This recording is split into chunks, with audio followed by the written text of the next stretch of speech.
Good morning, good afternoon, and good evening, ladies and gentlemen, wherever you are in the world. Welcome back to The Caring Economy with me, Toby.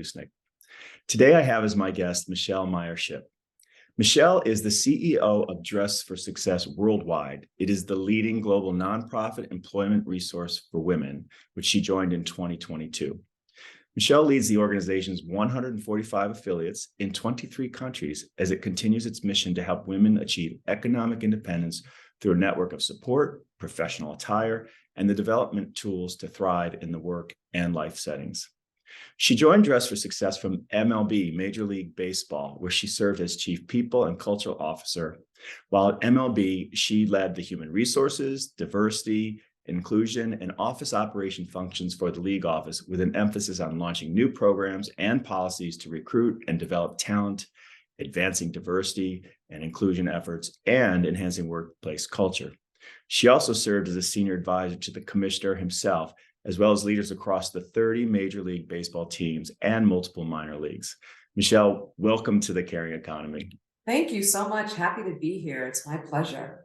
Such a fun career trajectory you've had. I wonder if you might give us sort of like a 2 or 3 minute digest of kind of like where you were born, how you were raised, maybe where you went to Yes. school, how you found your way. It's funny when I reflect on my journey, it's been amazing. And I definitely am grateful. I've been truly blessed. I am one of 3 daughters to my parents who raised me and my sisters in Long Island / New Jersey. We lived in both places as I was coming up. And, they were really, really focused on raising 3 young women who were grounded, who had strong values, who operated and navigated the world with integrity, and Mm. who really were respectful and appreciative of other human beings. So I literally have come through my entire personal and professional journey with just a passion for people. I love people. I love getting to know people. I'm curious. I like to try new things and go new places. So, and I really attribute that to the foundation that they laid for me. And I really do think that foundation has played into the work that I've done over the course of my career. When I graduated from Rutgers, I decided that I wanted to go to law school. And I wasn't exactly sure what I wanted to do with that law degree, but I wanted to have an advanced education. And law school was very intriguing to me for a variety of reasons. So I went to law school, and I actually enjoyed it so much. I tell people often I probably had a better law school experience than I did a college experience. We had a great dean, we had great programs, we had great networks and community events that really made it a great environment to be in. And it was a small school environment, so I was able to really dig in and make friends and build relationships. When I left there, I ended up navigating my career in a place where I discovered a passion for employment law. And I practiced at a couple of law firms where I worked as an employment lawyer in a both litigation and non-litigation capacity. And what I discovered about myself during that process was that I really did not enjoy litigation. Now, mind you, I thought coming out of law school that I was going to be like the best litigator in the world. And I actually didn't like it because I found myself, again, constantly at odds, bickering, fighting over discovery documents, and, just always having like a negative interaction with another party. I really didn't like it. Yeah. What I enjoyed, however, was the proactive work that went into my employment counseling, the non-litigation work, where I was working with clients and helping them either resolve an issue, think through a strategy or a process or a procedure that would help them with employee engagement, talent development, and things of that nature.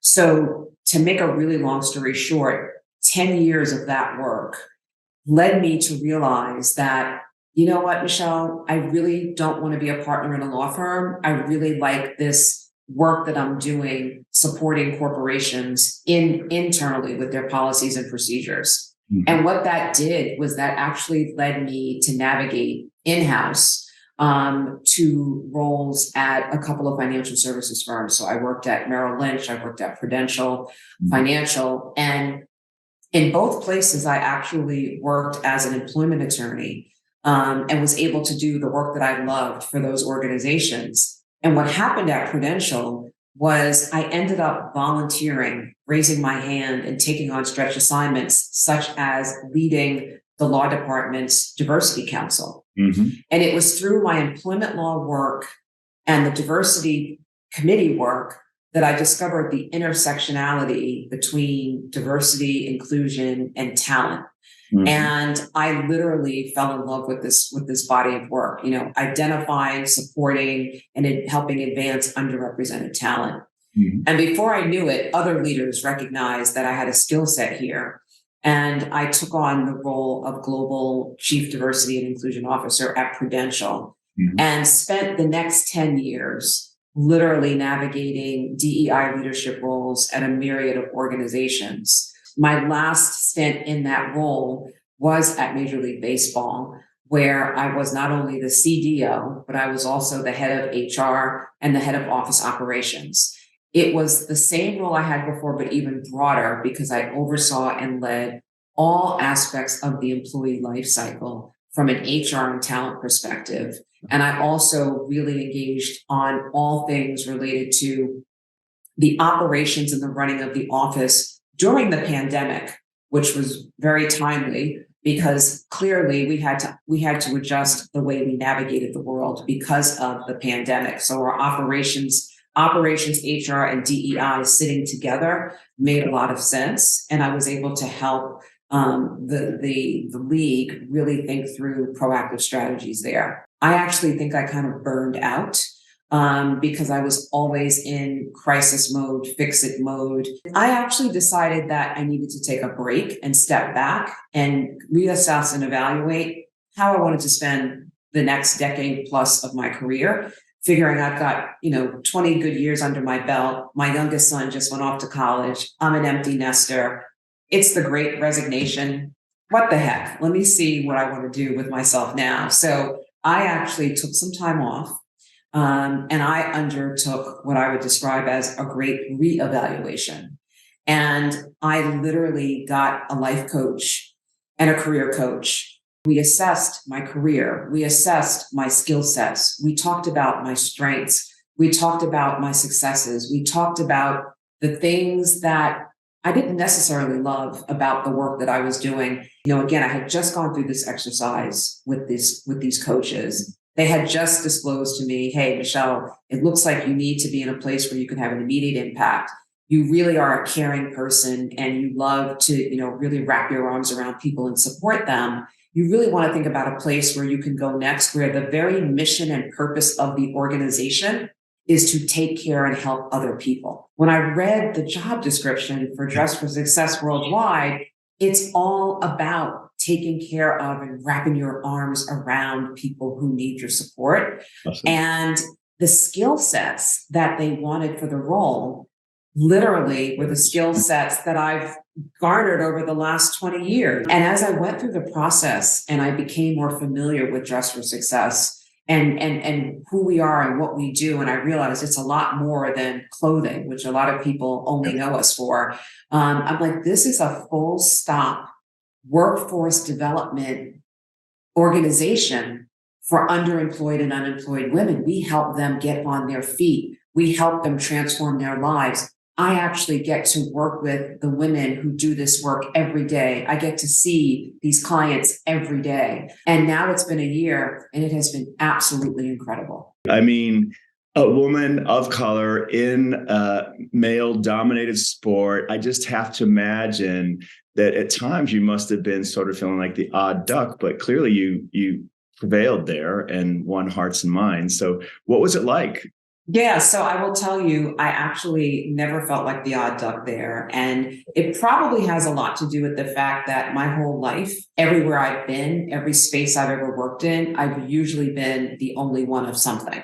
Either the only woman, the only person of color, and a lot of times the only woman of color. I mean, think about it. I started my career in law firms in the 90s. I walk into a room with all the associates and I'm looking around and I'm like, I don't see anybody that looks like me here. So I got used to that really early in my career. And here's what I came to realize at that point is that my difference was actually my superpower. And that what I brought to that room where I was the only one of whatever it was I brought a perspective and a viewpoint that nobody else would know to know. Viewpoint and that insight, I could help whatever the outcome was that we were trying to achieve. Very early on, rejected the imposter syndrome and really embraced my superpower and always operated with the mindset of, if I'm in this room, I belong here. And I'm not going to let anybody else make me think anything differently. So that's how I actually, navigated the career. And then to add insult to injury, I went and gave birth to 3 sons. So I live in a house with all guys, and my boys will tell you, really, really close with my boys and their friends. My house has always been the landing pad. And I'm the mom that everybody knows. I'm taking the guys out to dinner. You can spend the night at my place, etc. So showing up at baseball and being one of the few women in the room at the senior table, no, not a biggie at all. I felt right at home, very comfortable, and was very warmly embraced. My mom has long since passed, but you remind me of her in that she had 5 sons. In my generation, what they called the Kool-Aid house, because the Kool-Aid house was the powdered drink. That was the house everyone convened at. The kids would come to the Kool-Aid house. My mom also loved it. Everyone would say, "Oh, 5 sons, you poor lady." Oh, I love that. It was just so easy for her, she said. One last question on the career stuff. Taking on a coach, some people in a leadership role wouldn't necessarily share that, right? But in fact, we all need help and have had guides and mentors along the way. What was your process like? How did you do it? Did you have friends recommend someone? Did you Google it? How did you come to that place? I had friends that recommended it to me. I mean, I was dealing with a couple of different things. I kind of, again, empty nest, 3rd son's gone to college. I'm kind of looking at my career going, oh my God, I'm 20 years in. Like, have I done everything I wanted to do? And, am I proud of the legacy I'm leaving behind? And it really just gave me a reason to hit pause professionally, but also again, personally. I actually spoke about this recently on the Tamron Hall show, doing the work that I do, diversity leadership, talent and HR leadership during these really crazy times, it takes a toll on you as an average human being. But when you are a woman of color and the world is going through, a series of crises, impacting Black Americans, Black men being killed on the streets. And I've got 3 sons who are out there in the world that I can't protect them. There's a lot of stress and anxiety personally that came with that for me. So I needed to take a personal pause and I needed to take a professional pause. So those coaches were both there to help me navigate both aspects of that work, and really just reflect on self-care, focusing on, the things that kind of accepting the things that I can control and not control personally with respect to the well-being of my sons and my family. And then professionally thinking about how I harnessed all of this energy in a way that would not completely further tap me out, but invigorate me. I'm an empath. So they helped me understand that I needed to work in a space and a place where, again, the main purpose of the space was to take care of other people, and everybody's focus was wrapping their arms around other human beings. And so that's what, again, led me to really think differently about,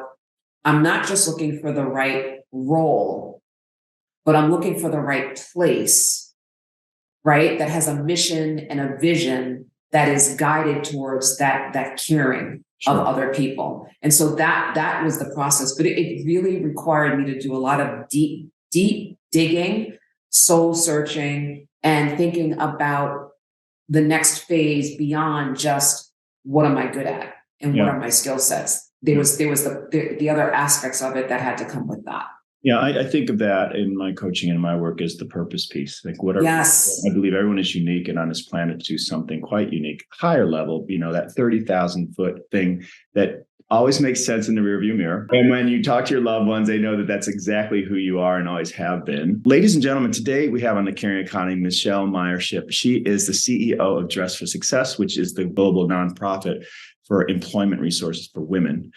Michele, I wonder if you might tell us a bit now about Dress for Success. First of all, as you said, we are the global resource that helps unemployed and underemployed women get back on their feet, get to work, and thrive in their work life and personal life. It really is all about providing a plethora of workforce development opportunities for women. Our footprint is much broader than I ever realized. I didn't actually realize it until I got here. We have over 140 affiliates in 24 countries around the world. So in 144 cities around the world, every single day, we are helping women get on their feet. The women that we support range in age from the non-college bound high school senior or junior or senior, all the way through the senior career woman who is either returning to the workforce after a break, wants to pivot, wants to career change, wants to find a new skill set, or wants to do something completely new, and every woman in between. So during the pandemic, it was really interesting. You know, I came in as we were navigating this pandemic, and we had women who literally they lost their jobs because of the pandemic, or they had to take time off to take care of family members during the pandemic, coming out of imprisonment, coming out of a homeless situation or human trafficking, all the way then to, like I said, again, a young woman who does not have the ability or the interest in going to college. And she says, look, I just need to find a job. Help me find a job. So we help every woman with what she needs, and we meet her where she's at. And we offer a host of resources, again, around workforce development. So it includes things like career coaching and job skills training, reskilling and upskilling. Many of our affiliates offer like a peer network, mentoring network. We have something called the Professional Women's Group. So once a woman gets a job, she can become a member of our Professional Women's Group, which provides ongoing mentorship, support, and professional development. And then we also, what we're most known for in the market, and how we were founded, it was all about giving women the work attire that they needed to go to job interviews, and maybe even to help them with clothing, you know, as they were getting on their feet. It's become much more about the other offerings in addition to the clothing. I think the biggest challenge that I've come to appreciate that I never appreciated before is that as a nonprofit, you know, you really can only do as good as the funding you're able to raise will support you. Right. So we, unlike corporate, you know, where you've got, you know, you're for profit, as a nonprofit, we've got to raise every penny to keep our lights on every day.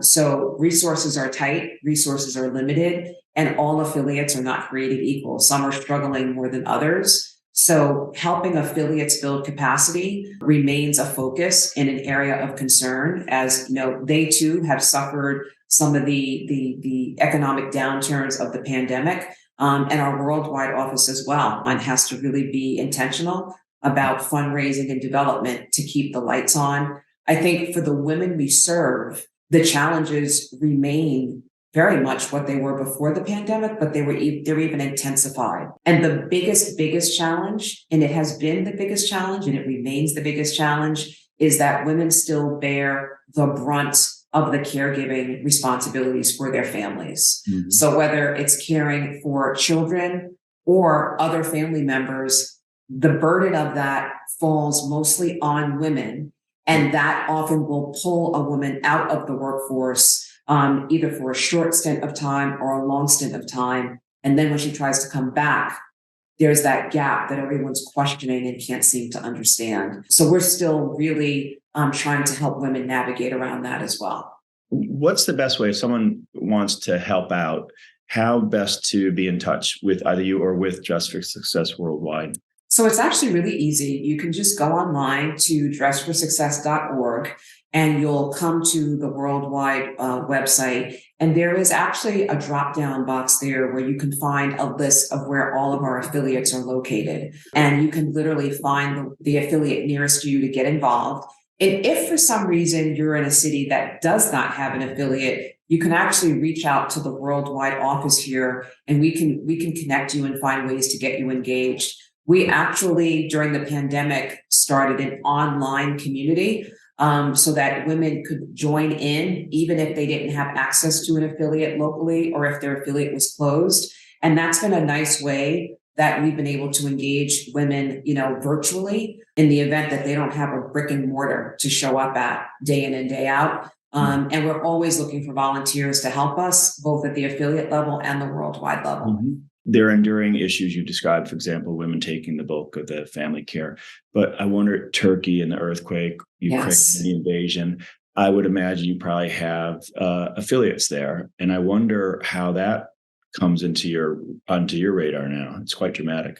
Well, it is. I mean, so it's actually interesting that you mentioned that, because what we have found during all of these recent economic crises, the environmental crises, women end up showing up at our door for basic needs outside of the workforce development space, right? So to your point, when you're talking about an earthquake or you're talking about the war in Ukraine, right? Women are coming to us. So refugees who are fleeing Ukraine are coming to neighboring countries where we have affiliates, and they're saying, hey, like, I don't even know where to go to find food. I don't even have, regular clothing, let alone work clothing. And oh my God, where do I go to find a place to live? So we've actually found ourselves in many markets becoming resources to help women find their way on a much more basic life needs basis than even the workforce needs that they generally come to us for. And we're trying to find a way to meet that challenge. So in a number of our markets, our affiliates are partnering with like the local food bank or the local soup kitchen or the local homeless shelter or whatever it may be, so that when women show up to us looking for those basic needs, we kind of have a portfolio of resources that we can direct them to. So it almost is like the charities in the market have to kind of get together, join forces, so that we can all refer women to one another based on their unique needs. That's awesome. I could envision you and two or three counterparts at such organizations doing either a panel or a Harvard Business Review kind of. I believe strongly in collaboration because these issues are going to take more than any one point of view or one. That's right. Talk about DE&I, diversity, equity, inclusion at Dress for Success. I'm certain you have a very diverse consumer client base. And I suspect you also have a very diverse set of staff and colleagues. How does the issues of the day, whether it's Breonna Taylor, George Floyd, or all these things, how's it manifested at Dress for Success? So we actually take DEIA very seriously, and it is absolutely something that we are committed to. We ourselves, we pride ourselves on being a very diverse group of leaders all across the organization, not just at Worldwide, but across the affiliates. And our client base is, it is the melting pot of diversity. We have every and everybody that's part of our community. Any woman that comes through our door, we welcome everyone. So recently, we actually just recently refreshed our diversity, equity, inclusion, and accessibility statement to make it really clear that we welcome every woman, regardless of her race, gender, religion, sexual orientation, gender identity. I could go on and on. Awesome. But we really wanted to do that. I will tell you, over the year that I've been here, one of the biggest issues that we've had to help raise awareness with across the affiliates is the issue of supporting women who come in who are on the gender identity spectrum. Because when you're on that spectrum, the style of attire that you may need for an interview may not be what a Dress for Success affiliate traditionally keeps in their career center, right? So we've actually had to have discussions with folks about that, do some education and awareness around DEI, around gender identity, sexual orientation, and things of that nature. So we've actually been taking a very forward stance on that. And we try to be a place, again, of support for women who need us as they're navigating challenges in their communities. As related to any of the crises that we're navigating. And, if we're in a city where there is a crisis, we usually are there to jump in, again, coalition build, and find a way that we can be supportive. I wonder if you have an alumni group on LinkedIn, for example, where you can keep that vibrancy alive and growing. We actually have a global ambassador group. These women will give you goosebumps. We literally have a group of women who have come through our program, been successful, gone on in their careers, given back to their communities. They're now leaders in their communities. They're volunteers for us. Just yesterday, I got introduced to a woman who came through our door We supported her. She did her thing in her career, and now she sits on one of our affiliate boards. I'm smiling. I'm just thinking about also maybe not your clients, but their supporters and our mutual friend who introduced us, Carolyn. Yes, yes, and Christy, absolutely. you've got those kinds of great women as well. Yes, right? definitely. Speaking of Christie's, I want to ask you two questions. One is about your corporate supporters. Anyone you want to give a shout out or tell us what, ways in which corporations might step up? We have amazing corporate supporters, and I don't want to call anyone specifically out because I don't want to leave anybody out. Yeah. I wish I could list all of them, but I will tell you this. We've got some really amazing, long-standing corporate partners across all industries and sectors, and they are engaged in a myriad of ways. And what I love about it is the levels of partnership are not just one-hit opportunities. It's engaging their employees in volunteerism efforts with us, right? They're coming in and doing coaching. They're doing resume, workshops with our women. They're helping our women with their suiting needs, their dressing needs. They're helping them with their reskilling needs. Mm-hmm. And they're helping them with that kind of network of support that I described. They're speaking on panels. They're spotlighting their leaders and bringing them into our network. There are a number of ways to engage. I think historically, again, people think about supporting us by dropping off their clothes, or doing a donation drive. But what's really ironic about this is as we are coming through this pandemic, we had so many people clean out their closets and dump their clothes with us that we actually have more clothes than we need and not enough space to even store the clothing. But instead, we have other needs. So we always ask folks in our corporate partners as they're showing up, we share with them, the various ways that they can engage and see what makes sense. But it's generally through employee engagement in one form or another, meeting the affiliate where they are and with what they need. For those who would say, what about the men? What do you say at Dress for Success? I'm sure you get this question all the time. So I would say, do come support us.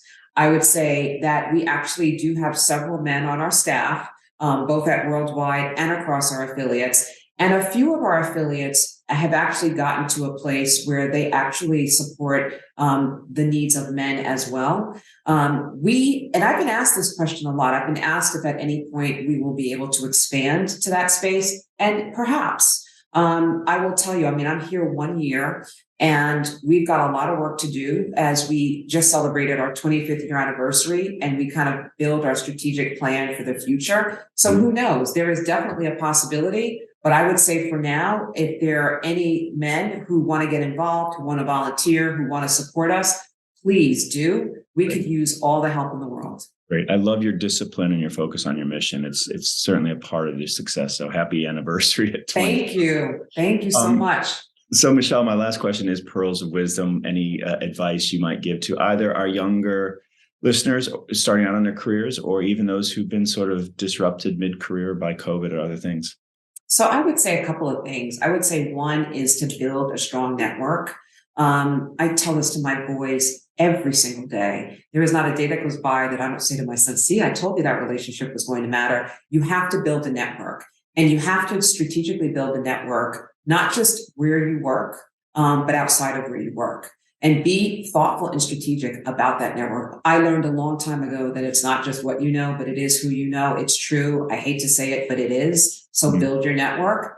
I would say also ask for what you want.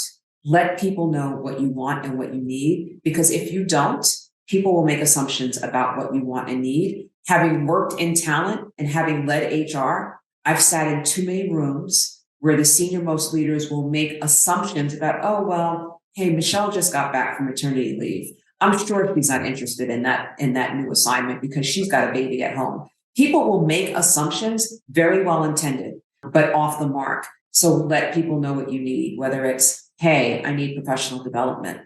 Hey, I actually am interested in a growth opportunity. Hey, what's the next step here for me at this company? What other jobs you have to let people know. The final thing I'll say is to take calculated risks and to get comfortable being uncomfortable. Because the minute you're too comfortable and you're like in your little box zone and you're not really heads up, you're missing out on opportunities for growth.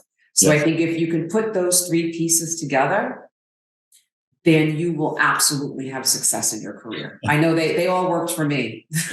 Thank you so much, Michele Meyer-Shipp. This is obviously why you're the CEO of Dress for Success Worldwide. Wishing you another great 25 years, and thank you so much. Thank you, Toby. It was my pleasure to be here.